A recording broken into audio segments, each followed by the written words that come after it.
Килерът, го помните, знаете какъв качамак беше вътре и пълен с бокуци, с лайна от гълби. Изчистихме го само за да го превърнем в сервизно помещение и да ви покажа нашите нови цистерни, за които навсякъде и по всяко време говорех за тях. Но ето ги, нашите големи цистерни.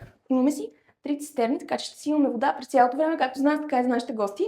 За тях ще ви разкажа малко повече и подробно в отделно видео, защото има още малко работа да се случва тук, като моя план е да сложа едно голямо перде, за да не се виждат и като отвориш вратата, тук да си слагаме някакъв багаж, който си държим. Както казах, ще разкажа допълнително за цистерните.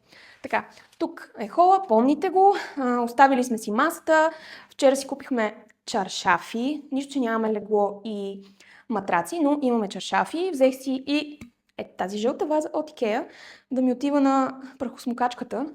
И общо взето тук сме оставили нещата, които ще си ползваме като цяло.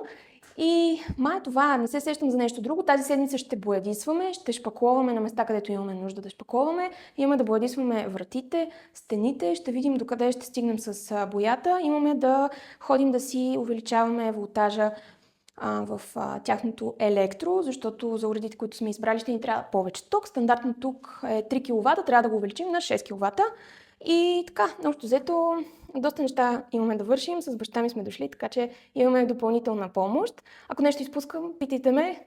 Готова съм да отговарям на всички въпроси и очаквайте още епизоди от поредицата Sicily Home Diaries, така че ме последвайте навсякъде, където ви е удобно. И благодаря за цялата подкрепа и всички хубави неща, които ми пишете ежедневно.